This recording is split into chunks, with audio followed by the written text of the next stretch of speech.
आप सभी को कार्तिक पूर्णिमा की ढेरों शुभकामनाएं। भगवान सत्यनारायण का आशीर्वाद आप सभी को प्राप्त हो। भगवान सत्यनारायण की कृपा से आप सभी की इच्छाएं पूर्ण हो और आपका परिवार मंगलमय रहे। भगवान सत्यनारायण की यह कथा और भगवान सत्यनारायण का यह व्रत कलयुग में सबका मनोकामना पूर्ति साधन है।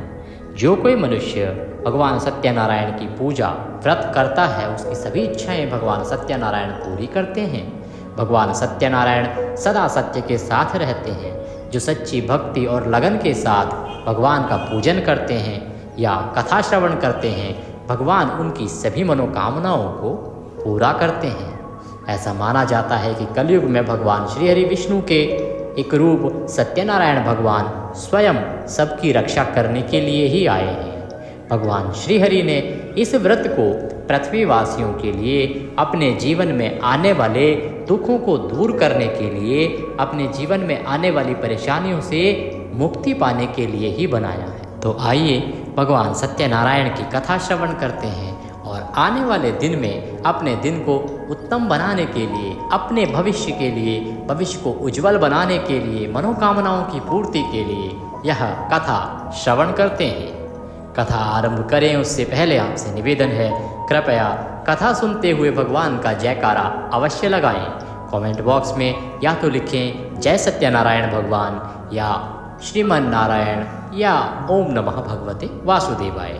आप जब भी भगवान का नाम लिखते हैं तो आपकी इच्छाएं अवश्य पूरी होती हैं। हमारी भगवान से प्रार्थना है कि आप भगवान का मंत्र लिखें, नाम लिखें और भगवान आपकी उस कामना को अवश्य ही पूरा करेंगे। बोले श्री सत्यनारायण भगवान की जय। बोलिए गणेश जी महाराज की जय। सत्यनारायण व्रत कथा प्रथम अध्याय। एक समय सौनक आदि सभी मुनिगण नैमिषारण्य में एकत्र हुए और उन्होंने कलयुग में लोगों के हित के लिए वेदों में पुराणों के ज्ञाता श्री सूत जी से पूछा, हे सूत जी, इस कलयुग में वह कौन सा व्रत व तप है जिसके करने से मनवांछित फल मिलता है? हे महामुनि, कृपा करके हमें कलयुग में पापों से छुटकारा और धन धान्य देने वाला कोई उपाय बताएं। हम सब ऋषि मुनि आपके श्री मुख से वह उपाय सुनना चाहते हैं। श्री सूत जी ने उनकी बात सुनी और सूत जी बोले, हे मुनि श्रेष्ठ, तुम धन्य हो जिसने प्राणियों के हित के लिए ऐसा उत्तम प्रश्न किया है। एक बार ऐसा ही प्रश्न नारद जी ने भगवान कमलापति से किया था। वही मैं आपको सुनाता हूँ कि भगवान कमलापति ने नारद से क्या कहा था। एक बार की बात है, नारद जी भ्रमण करते करते पृथ्वी लोक में जा पहुँचे। उनका ये भ्रमण तीनों लोकों के प्राणियों के परोपकार की भावना से था, क्योंकि वो सबका उपकार और उद्धार करना चाहते थे। पृथ्वी लोक में जाकर नारद जी ने देखा कि वहाँ के जो लोग हैं वो तरह तरह के कष्ट भोग रहे हैं। वे बार बार मृत्यु को प्राप्त होते हैं और हर बार विभिन्न योनियों में जन्म लेकर अपने कर्मों पापों का फल भोगते हैं। उन सभी दुखी प्राणियों को देखकर नारद जी सोचने लगे कि इनका कष्ट किस प्रकार से दूर किया जाए, किस प्रकार से इन्हें इन दुखों से मुक्ति मिले। यही सब सोचते सोचते वह विष्णु लोक में पहुंच गए। वहाँ चार भुजाधारी भगवान विष्णु शेष शैया पर विराजे हुए थे। वे शंख, चक्र, गदा व कमल अपने हाथों में धारण किए हुए थे। गले में भगवान के वनमाल पड़ी थी। नारद जी ने मुग्ध भाव से उन्हें देखा, फिर बोले, हे श्रीहरि, मन और वाणी से परे हैं आप, अनंत शक्तिधारी, मैं आपको प्रणाम करता हूँ। हे प्रभु, आपका न आदि है, न मध्य है और न अंत है। आप इससे सर्वथा मुक्त हैं। हे सर्वात्मा के आदिकरण, मैं आपको नमस्कार करता हूँ। नारद जी की स्तुति सुनकर भगवान विष्णु मुस्कुराए और मुस्कुराकर बोले, हे नारद, तुम्हारे मन में अवश्य ही कोई ऐसी बात है जिसके कारण तुम यहाँ आए हो। तुम्हारे मन में क्या है, मुझे सब कुछ बताओ। तुम क्या जानना चाहते हो, किस प्रयोजन से यहाँ आना हुआ है? भगवान के ऐसे वचन सुनकर नारद जी ने कहा, हे प्रभु, मृत्यु लोक के सभी प्राणी अपने पाप कर्मों के कारण बार बार विभिन्न योनियों में जन्म लेकर कष्ट भोग रहे हैं। उनको जीवन में बहुत से दुख सता रहे हैं और उनके पास करने के लिए कोई उपाय नहीं है। हे भगवान, यदि आप मुझ पर कृपा रखते हैं तो इन प्राणियों के दुख दूर करने का कोई सुगम और छोटा उपाय बताइए। भगवान श्रीहरि ने नारद की बात सुनी और भगवान बोले, हे नारद, तुम हमेशा सबका हित चाहते हो, तुम साधु हो, प्राणियों के कल्याण के लिए ये तुमने बड़ा ही उत्तम प्रश्न किया है। मैं तुम्हें बताता हूँ कि किस व्रत को करने से मनुष्य मोह से छूट जाता है और उसके सभी दुख दूर हो जाते हैं। हे नारद, जो व्रत मैं तुम्हें बताने जा रहा हूँ ना, वह स्वर्ग और मृत्यु लोक दोनों में ही दुर्लभ है, किंतु तुम्हारे स्नेह के कारण मैं तुम्हें इस व्रत का पूरा विधान बताता हूँ। भगवान सत्यनारायण का विधि पूर्वक व्रत करने से तत्काल ही सुख प्राप्त होता है और अंत में प्राणी मोक्ष का अधिकारी हो जाता है। श्री विष्णु के मुख से ऐसे प्रीति युक्त वचन सुनकर नारद जी ने पूछा, प्रभु, इस व्रत के करने से क्या फल प्राप्त होता है? इसकी विधि समय क्या है तथा इसे पहले किस किस ने किया है? कृपा करके ये सब भी विस्तार पूर्वक मुझे समझाएं। विष्णु भगवान ने कहा, नारद, यह व्रत दुख और शोक को दूर करने वाला है। इससे धन धान्य में वृद्धि होती है तथा सौभाग्य व संतान की प्राप्ति होती है। किसी को संतान ना हो तो यह व्रत संतान देता है। सौभाग्य अर्थात भाग्य जागृत ना हो रहा हो तो इस व्रत के परिणाम स्वरूप उसका भाग्य जागृत होता है। धन प्राप्ति के लिए आप इस व्रत को कर सकते हैं। प्राणी को चारों दिशाओं में विजय श्री दिलाने वाले इस व्रत को व्यक्ति किसी भी दिन पूर्ण श्रद्धा व भक्ति से कर सकता है। सायंकाल को धर्म में पूरी आस्था रखते हुए बंधु बांधवों सहित किसी ब्राह्मण के सहयोग से भगवान श्री सत्यनारायण जी का पूजन करना चाहिए। सवाया प्रसाद बनाना चाहिए। प्रसाद में केले का फल, घी, दूध व गेहूं का आटा लेना चाहिए। यदि गेहूं का आटा आपके पास उपलब्ध ना हो तो आप चावल का आटा भी ले सकते हैं। उसमें शक्कर के स्थान पर गुड़ मिला सकते हैं। यह सब मिलाकर सवाया बना लो। सवाया अर्थात 1.25 किलो, जिसमें भी सवा आता हो, 1.25 किलो, 2.25 किलो, इस प्रकार से जो आपके वहाँ पे कितना लोग, कितनी संगत इकट्ठी होती है, जितना प्रसाद आपको बटेगा उस हिसाब से सवाया आप उसको बना सकते हैं। नैवेद्य भगवान को अर्पण करें साथ में।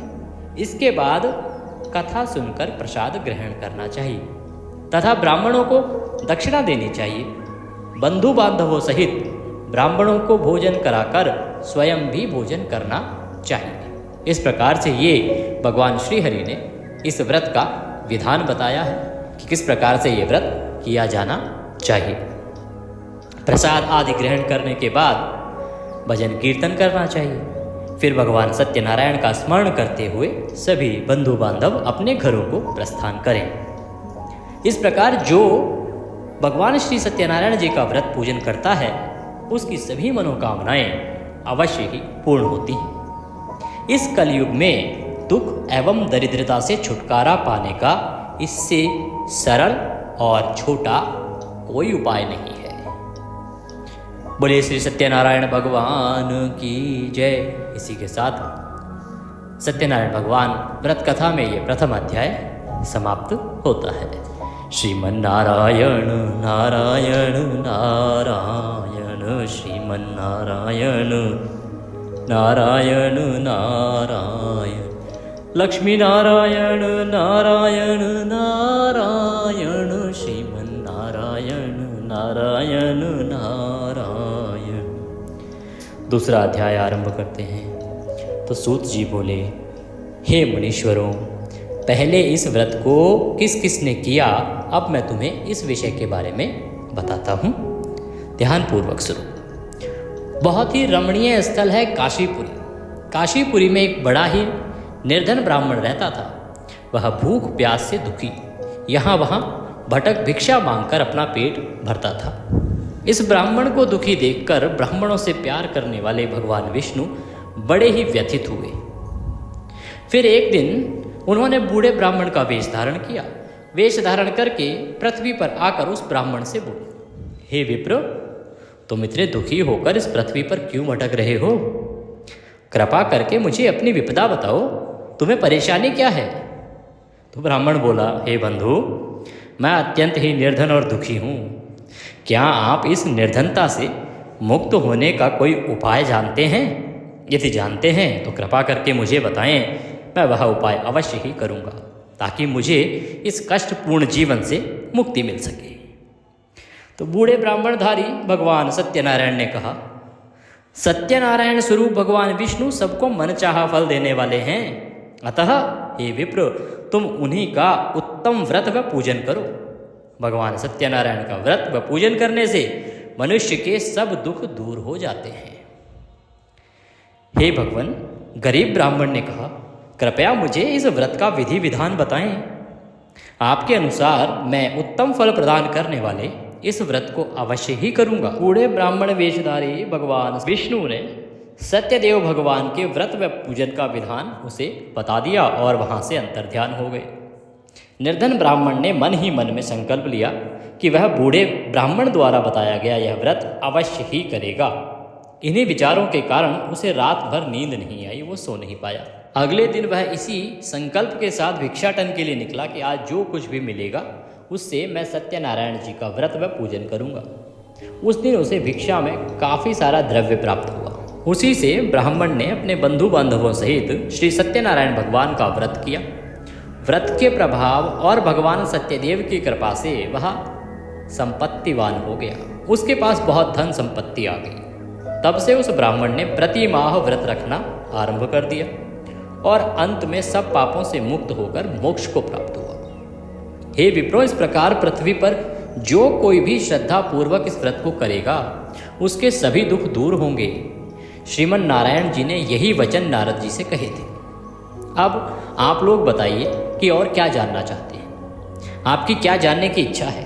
तब ऋषिगणों ने पूछा, सूत जी महाराज, अब यह बताएं कि आगे चलकर ब्राह्मण के बाद किस किसने इस व्रत को किया, यह जानने की हमारी प्रबल इच्छा है। तो सूत जी ने कहा कि ठीक है, मैं अवश्य ही तुम्हें आगे का वृतांत बताता हूँ कि इसके बाद किस किसने इसे किया। व्रत पूजन के बाद वह ब्राह्मण धन धान्य से भरपूर होकर एक बार व्रत कर रहा था कि एक लकड़हारा वहाँ आया। लकड़ी का बोझ बाहर रखकर वह प्यास बुझाने के उद्देश्य से ब्राह्मण के घर में गया।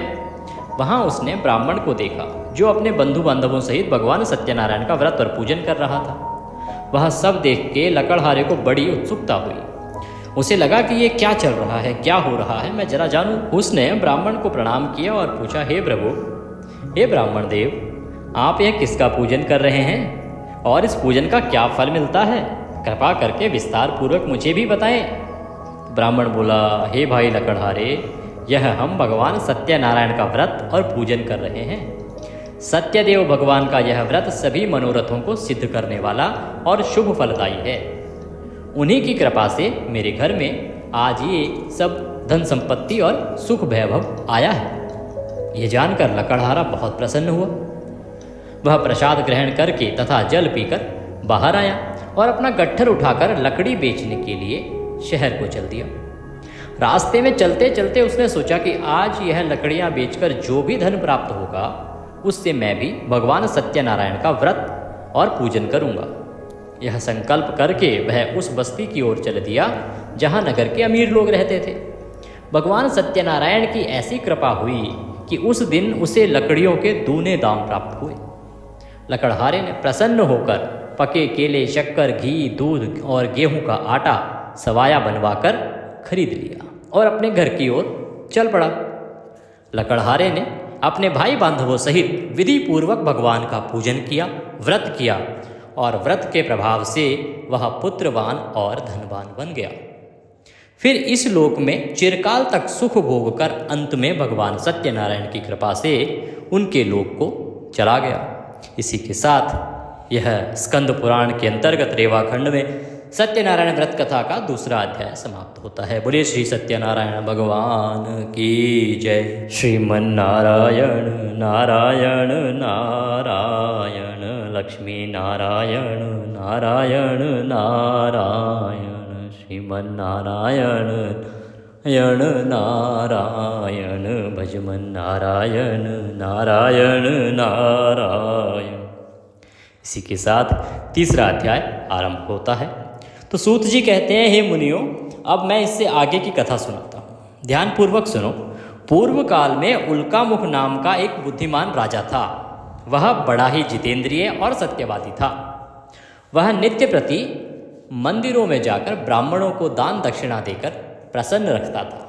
उसकी रानी बड़ी ही पतिव्रता और सुमुखी थी। एक बार वे राजा रानी भद्रशिला नदी के तट पर भगवान सत्यनारायण का व्रत कर रहे थे। उसी समय साधु नामक एक वैश्य धन धान्य से भरी अपनी नौका लेकर वहां आ गया। साधु वैश्य ने नाव को किनारे पर लगाकर व्रत पूजन में व्यस्त राजा रानी को देखा। फिर उनके निकट जाकर विनय पूर्वक राजा से बोला, हे राजन, आप इतने भक्ति भाव से यह किस देवता का पूजन कर रहे हैं? कृपा करके यह सब वृतांत मुझे भी बताएं। राजा उसकी विनय सुनकर बोला, हे वैश्य, हम अपने बंधु बांधवों सहित विष्णु भगवान जैसे तेजस्वी भगवान श्री सत्यनारायण जी का व्रत और पूजन कर रहे हैं। यह सब हम पुत्र आदि की प्राप्ति के लिए कर रहे हैं। राजा की बात सुनकर साधु बोला, महाराज, आप कृपा करके मुझे इस व्रत के संबंध में सारा विधान बताएं ताकि मैं भी यह व्रत करूं। मेरे भी कोई संतान नहीं है। क्या इस व्रत के प्रभाव से मेरे संतान हो जाएगी? अवश्य हो जाएगी वैश्य। भगवान सत्यदेव किसी को कभी निराश नहीं करते। यह कहकर राजा ने उसे व्रत से संबंधित पूरा विधि विधान बता दिया। यह सब कुछ जान लेने के बाद वैश्य खुशी खुशी अपने घर चल दिया। घर पहुंचकर उसने अपनी पत्नी लीलावती को सब कुछ बताया। फिर बोला, यदि हमारे घर संतान हुई तो हम भी सत्यनारायण भगवान का व्रत करेंगे। उसकी पत्नी यह सुनकर बहुत प्रसन्न हुई। इस प्रकार दिन गुजरने लगे और कुछ समय बाद लीलावती गर्भवती हो गई। 10वें माह में उसने एक कन्या को जन्म दिया। यह कन्या चंद्रकला की भांति दिनों दिन बढ़ने लगी। इस कन्या का नाम कलावती रखा गया। एक दिन लीलावती ने अपने पति से कहा, स्वामी, आपने कहा था कि जब हमारे संतान उत्पन्न हो जाएगी तब आप भगवान सत्यनारायण का व्रत व पूजन करेंगे। अब आप अपने संकल्प के अनुसार यह कार्य क्यों नहीं करते? साधु बोला, प्रिय, हम कन्या के विवाह के समय यह व्रत कर लेंगे। इसके बाद वैश्य पुनः अपने काम से दूर नगर को चला गया। इधर कन्या भगवान सत्यनारायण की कृपा से तेजी से बढ़ रही थी। एक दिन वैश्य ने अपनी पुत्री को सहेलियों के साथ विचरण करते देखा तो उसे सुधि आई कि कन्या अब सयानी हो गई है और इसका विवाह कर देना चाहिए। अतः पत्नी से विचार विमर्श करके उसने शीघ्र ही कन्या के योग्य वर तलाशने के लिए अपने दूतों को भेज दिया।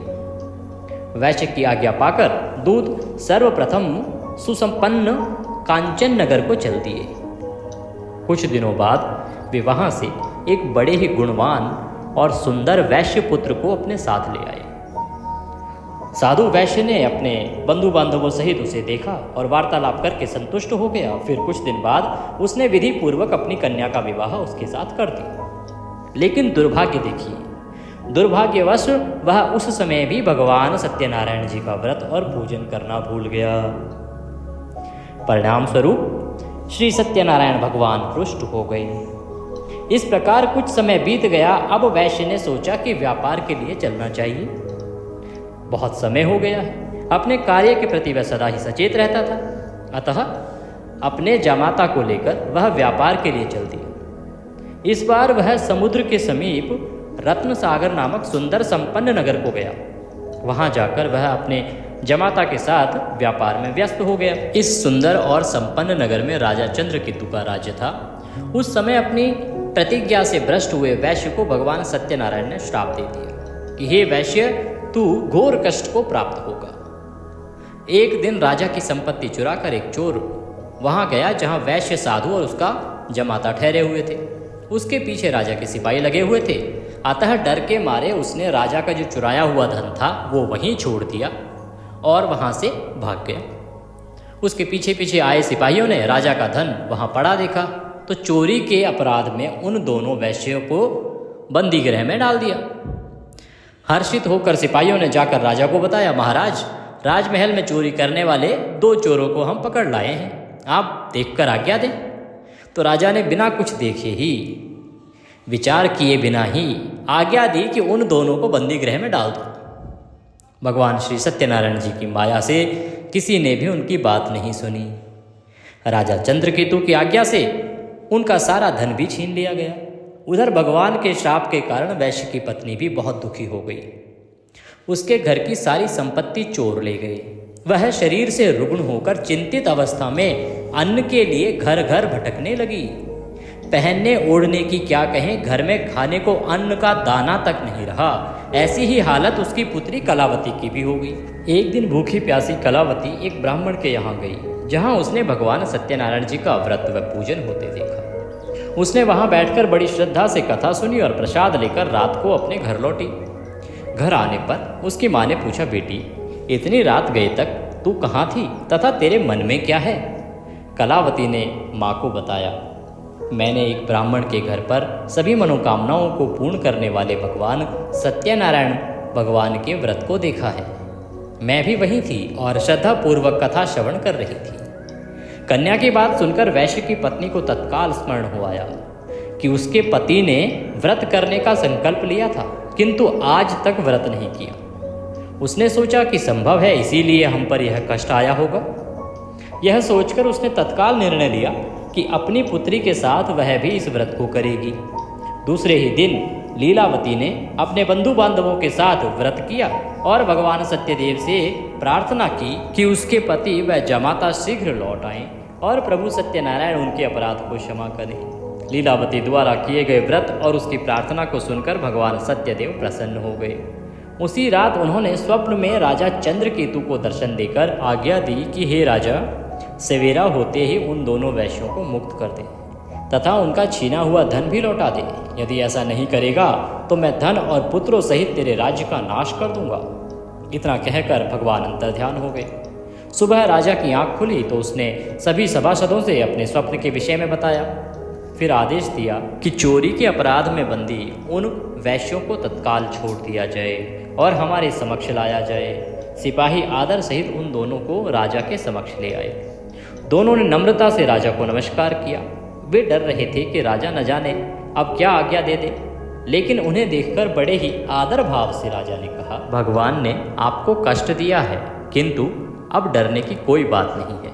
यह कहकर राजा ने बेड़ियां कटवाकर उनकी हजामत वगैरह बनवाई और गहनों वस्त्रों से उन्हें अलंकृत कर उनकी प्रशंसा की। उनका जो धन छीना था उससे दुगना धन देकर उन्हें विदा किया।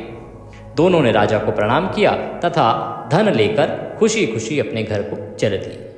इति स्कंद पुराणे रेवाखंडे सत्यनारायण व्रत कथायां तृतीयो अध्याय संपूर्णः। बोलिए सत्यनारायण भगवान की जय। श्रीमन्नारायण नारायण नारायण लक्ष्मी नारायण नारायण नारायण भजमन नारायण नारायण नारायण। चतुर्थो अध्याय आरंभ। सूत जी बोले, इस प्रकार साधु नामक वैश्य मंगल स्मरण करके और ब्राह्मणों को दक्षिणा आदि देकर अपने घर को चल दिया। अभी वह कुछ ही दूर चला था कि भगवान सत्यनारायण ने साधु वैश्य की मनोवृत्ति जानने के उद्देश्य से दंडी का वेश धारण करके उससे पूछा, हे वैश्य, तेरी नाव में क्या है? धन के मद में चूर वैश्य ने कहा, हे दंडी स्वामी, क्या तुम्हें मुद्रा चाहिए? मेरी नाव में तो बेलपत्र भरे हैं। वैश्य के ऐसे निष्ठुर वचन सुनकर दंडी वेशधारी भगवान सत्यनारायण ने कहा, हे वैश्य, तुम्हारा कहना सत्य हो। इतना कह दंडी वैश्य के पास से हटकर कुछ दूर समुद्र के किनारे जाकर बैठ गई। दंडी के जाने के बाद साधु ने महसूस किया कि नाव काफ़ी हल्की हो गई है और कुछ फूली हुई लग रही है। वह बहुत ही चकित हुआ और कपड़ा हटाकर देखा। धन के स्थान पर बेलपत्र देखकर उसे मूर्छा आ गई। उसका सारा धन बेलपत्र बन चुका था। उसके जमाता ने उसे संभाला और जल आदि छिड़क कर होश में लाया। होश में आने पर वह अपने धन के लिए विलाप करने लगा। तब उसके जमाता ने कहा, इस प्रकार शोक से क्या होगा? यह उस दंडी स्वामी का श्राप है। वह दंडी सर्वसमर्थ है, उसमें संशय नहीं है। उनकी शरण में चलिए, वहाँ जाने पर ही मनवांछित फल मिलेगा। दामाद का कहना मानकर वैश्य दंडी स्वामी की शरण में गया और प्रणाम करके आदरपूर्वक बोला, हे प्रभु, मैंने जो कुछ भी आपसे कहा था उसके लिए मुझे क्षमा कर दें। ऐसा कहते समय वह महाशोक से व्याकुल हो उठा। वैश्य को रोते हुए देखकर दंडी स्वामी ने कहा, रो मत। सुनो साधु, तुम मेरी पूजा से विमुख हो गए हो। हे कुबुद्धे, इसीलिए मेरी आज्ञा से ही तुम बार बार दुख भोग रहे हो। अब वैश्य को सारी बात समझ में आ गई। वह विनती करते हुए बोला, हे प्रभु, आपकी माया को तो ब्रह्म आदि भी नहीं समझ सकते, फिर मैं भला आपकी लीला को कैसे समझ सकता हूँ? ब्रह्म आदि भी आपके अद्भुत रूप व गुणों को नहीं जानते हैं। तो प्रभु मैं तो एक साधारण मनुष्य हूँ। हे प्रभु मुझ पर प्रसन्न हो। मैं माया से भ्रमित हो मूढ़ बुद्धि आपको कैसे पहचान सकता हूँ। मैं अपने सामर्थ्य अनुसार आपकी पूजा करूँगा, कृपया प्रसन्न हो। हे प्रभु मेरा धन जैसा पहले था वैसा ही कर दें, मैं आपकी शरण में हूँ, मेरी रक्षा करें। वैश्य के ऐसे भक्ति युक्त वचनों को सुनकर भगवान सत्यनारायण प्रसन्न हुए और वैश्य को मन चाहा वर देकर अंतर ध्यान हो गए। तब वैश्य अपनी नाव पर आया तो उसने उसे धन से भरा हुआ पाया। वह बोला, भगवान सत्यदेव की कृपा से मेरी मनोकामना पूर्ण हुई है। फिर उसने अपने जामाता और साथियों सहित भगवान सत्यनारायण की पूजा की। भगवान सत्यदेव की कृपा पाकर साधु बहुत प्रसन्न हुआ। फिर नाव द्वारा अपने देश के लिए चल दिया। अपने नगर के तट पर पहुंचकर उसने एक दूत को अपने घर भेजा। दूत ने साधु वैश्य के घर जाकर बताया कि आपके पति व जमाता सकुशल लौट आए हैं। यह जानकर वैश्य की पत्नी लीलावती अति प्रसन्न हुई। उस समय वह अपनी पुत्री के साथ भगवान सत्यनारायण की कथा व पूजन कर रही थी। कथा समाप्त कर उसने प्रसाद ग्रहण किया और अपनी पुत्री से बोली, बेटी मैं जाकर तेरे पिता को देखती हूँ, तू प्रसाद ग्रहण करके आ जाना। कहकर वह वहाँ से चली गई। कन्या ने काम समाप्त किया और बिना प्रसाद व चरणामृत ग्रहण किए ही वह भी अपने पति से मिलने के लिए चल दी। प्रसाद ग्रहण न करके वह पति के पास पहुंची। इस प्रकार प्रसाद का अपमान करते देख भगवान सत्यदेव रुष्ट हो गए। उन्होंने उसके पति तथा धन से भरी नाव को जल में डुबो दिया। यह देखकर कन्या को बड़ा दुख हुआ और वह चक्कर खाकर भूमि पर गिर पड़ी। नाव को डूबते तथा कन्या को मूर्छित देखकर साधु को बड़ा आश्चर्य हुआ। मल्लाह भी अचरज में रह गया। लीलावती बेटी की ऐसी हालत देखकर बहुत ही व्याकुल हुई और अपने पति से बोली, हे स्वामी, नाव सहित जमाता कहाँ और कैसे गायब हो गए? मुझे तो लगता है यह अवश्य ही किसी देवता का कोप है। आखिर भगवान सत्यनारायण की लीला को कौन समझ सकता है? यह कहकर वह पुत्री के साथ विलाप करने लगी। उसकी पुत्री ने कहा कि वह भी अपने पति के वियोग में यहाँ जल समाधि ले लेगी। देखिए, नियमों के बारे में हमने पहले भी बताया है। व्रत कोई भी हो, नियमों का पालन आपको अवश्य करना चाहिए। इसीलिए पूर्णिमा व्रत जो है, सत्यनारायण व्रत के क्या नियम हैं, किन को आपको पालन करना चाहिए, क्या गलतियां नहीं करनी चाहिए, इससे संबंधित एक वीडियो हमने बनाया था। उसको अगर आपने अभी तक नहीं देखा है तो उसे अवश्य देखिए। किसी भी व्रत का फल तभी है जब उसको नियम के अनुसार किया जाए, अन्यथा वह अहितकर भी हो सकता है। लाभ की जगह आपको हानि भी दे सकता है, जैसे कि आपने अभी यहाँ पे देखा। कथा में भी वर्णन आता है कि केवल प्रसाद बीच में छोड़ के चले जाने से इतनी बड़ी हानि होती है। वैसे ही छोटे छोटे अन्य नियम हैं इस व्रत के, उनको भी आप कृपा करके अवश्य हमारे वीडियो के माध्यम से जानिए, जो कि पुराणों में लिखे हुए हैं। आइए कथा को आगे बढ़ाते हैं। यह देखकर वैश्य बहुत दुखी हुआ। उसे समझते देर ना लगी कि यह सब भगवान सत्यदेव के कुपित हो जाने के कारण ही हुआ है। पुत्री या पत्नी से अवश्य ही कोई भूल हुई है। आखिर उनकी माया को कौन समझ सकता है? मैं स्वयं उनकी माया से मोहित हूँ। उसने उन्हें अपने पास बुलाकर अपनी शंका व्यक्त की और बोला, मैं विधि विधान से भगवान सत्यनारायण का पूजन करूँगा, वे मेरी पुत्री को क्षमा करें। वह बार बार भगवान से क्षमा याचना करने लगा तो भगवान सत्यदेव उस पर प्रसन्न हो गए और तभी आकाशवाणी हुई, हे साधु, तेरी पुत्री मेरा प्रसाद छोड़कर अपने पति को देखने आई थी, इसी कारण उसका पति नौका सहित अदृश्य हो गया है। यदि यह घर जाकर प्रसाद ग्रहण करके आए तो इसका पति इसे अवश्य ही मिल जाएगा, इसमें कोई संशय नहीं है।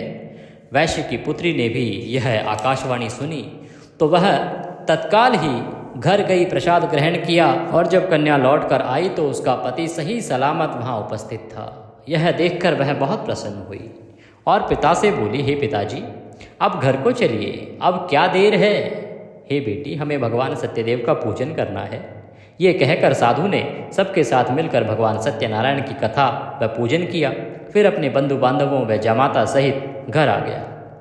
उस दिन के बाद से वह प्रत्येक पूर्णिमा व संक्रांति को भगवान सत्यनारायण का पूजन करते हुए अनेक सुख भोगता हुआ अंत में भगवान सत्यनारायण के वैकुंठ लोक को चला गया, जो देवताओं के लिए भी बहुत दुर्लभ है तथा जहाँ सत रज तम तीनों गुण अप्रभावी रहते हैं। बोले श्री सत्यनारायण भगवान की जय। श्री स्कंद पुराणे रेवाखंडे सत्यनारायण व्रत कथायां चतुर्थो अध्याय संपूर्ण। श्रीमन्नारायण नारायण नारायण भजमन्नारायण नारायण नारायण। पंचमो अध्याय आरंभ। यह अंतिम अध्याय है सत्यनारायण व्रत कथा का। तो सूत जी ने कहा, हे मुनिगणों सुनो, अब मैं तुम्हें इससे आगे की कथा सुनाता हूँ। तुंगध्वज नामक एक राजा था जो अपनी प्रजा का संतान की भांति पालन करता था, किंतु भगवान सत्यनारायण का प्रसाद न लेने से उसे भी बहुत दुख उठाने पड़े थे। एक दिन राजा शिकार खेलने के लिए वन में गया, जहाँ उसने बहुत से जीवों का शिकार किया। वहीं एक वट वृक्ष के नीचे उसने कुछ ग्वालों को भगवान सत्यनारायण का पूजन करते देखा, किंतु गर्व के कारण ना तो वह पूजन स्थल तक गया और ना ही भगवान को प्रणाम किया। फिर भी बाल गोपाल प्रसाद लेकर राजा के पास गए। प्रसाद राजा के समीप रखकर वे पूजन स्थल को लौट गए। राजा ने प्रसाद की ओर देखा भी नहीं, जिसके कारण उसे बड़ा ही दुख भोगना पड़ा। उसके 100 पुत्र, धन धान्य व राज्य सभी कुछ नष्ट हो गया। अतः राजा वहीं पुनः पहुंचा जहां सत्यदेव भगवान का पूजन हो रहा था। वहां जाकर राजा ने ग्वालों से, बालों से उनके संग सत्यनारायण भगवान का पूजन किया, क्षमा याचना की। इससे भगवान सत्यनारायण प्रसन्न हो गए। उनकी कृपा से उसे पुत्र आदि सब कुछ पुनः प्राप्त हो गया। फिर इस जीवन में सुख भोग कर अंत में वह सत्यनारायण भगवान के लोक को चला गया। इस परम दुर्लभ सत्यनारायण व्रत को जो भी धारण करता है ना, और इसकी फलदायी कथा को भक्तिपूर्वक सुनता है, उसे श्री सत्यनारायण की कृपा से भरपूर धन धान्य प्राप्त होते हैं। दरिद्र धन पाते हैं, बंदी बंधनों से मुक्त हो जाते हैं, भयग्रस्त का भय मिट जाता है। यह निसंदेह सत्य है। इस कथा व व्रत के प्रभाव से व्यक्ति जीवन भर सुख भोग कर अंत में सत्यलोक को जाता है। हे विप्रो, यह मैंने सत्यनारायण व्रत की कथा कही है। इसके प्रभाव से व्यक्ति सब बंधनों से मुक्त हो जाता है। यह व्रत पूजन कलयुग में विशेष फलदायी है। भगवान सत्यनारायण अलग अलग समय में अलग अलग रूप धरकर अपने भक्तों को सुख पहुंचाते हैं। कोई उन्हें काल कहता है, कोई ईश्वर, कोई सत्यदेव तो कोई सत्यनारायण। अनेक रूप धरकर भी वे मनचाहा फल देने वाले हैं। कलयुग में सत्यव्रत रूपी सनातन सत्यनारायण ही होंगे। सभी को मनचाहा फल देने के लिए भगवान विष्णु ने सत्यनारायण का रूप धर लिया है। हे मुनिगणों, जो इस कथा का नित्य पाठ करेंगे अथवा सुनेंगे, श्री सत्यनारायण की कृपा से उनके समस्त पाप नष्ट हो जाएंगे। सूत जी बोले, मुनीश्वरों, जिन्होंने सत्यनारायण का व्रत पहले किया था, उनके अगले जन्म की कथा सुनाता हूँ, सुनो। महान बुद्धिमान शतानंद ब्राह्मण सुदामा हुआ और श्री कृष्ण की आराधना करके मोक्ष को प्राप्त हुआ। लकड़ी बेचने वाला जो लकड़हारा भील गोहराज बना और श्री राम जी की सेवा कर मोक्ष का अधिकारी हुआ। राजा उल्कामुख महाराज दशरथ हुए और श्री रंगनाथ की पूजा कर वैकुंठवासी हुए। साधु नामक वैश्य सत्यव्रतधारी मोरध्वज बना। वह आधा शरीर आरे से चीर कर दान देने के कारण मोक्ष को प्राप्त हुआ। राजा तुंगध्वज स्वयंभू मनु हुए। वे सभी को वैष्णव पथ पर लगा के भागवत बना वैकुंठ को गए। इति स्कंद पुराणे रेवाखंडे सत्यनारायण व्रत कथायां पंचमो अध्याय संपूर्णः। बोले श्री सत्यनारायण भगवान की जय। इसी के साथ सत्यनारायण व्रत कथा यहाँ पे संपूर्ण होती है। श्रीमन्नारायण नारायण नारायण भजमन्नारायण नारायण नारायण लक्ष्मी नारायण नारायण नारायण श्रीमन्नारायण नारायण नारायण। नारायण नारायण का कीर्तन कीजिए, भगवान का जयकारा लगाइए, भगवान सत्यनारायण की आरती कीजिए, उन्हें भोग लगाइए और भोग लगा के प्रसाद बंधु बांधवों में वितरित कीजिए। ये कथा आपको कैसी लगी अवश्य ही कमेंट बॉक्स में लिख के बताइएगा। भगवान सत्यनारायण अपनी कृपा आप पर बनाए रखें और आपकी सभी इच्छाएं पूरी करें। इसी कामना के साथ विदा लेते हैं, फिर मिलेंगे अगले वीडियो में। जय सत्यनारायण भगवान।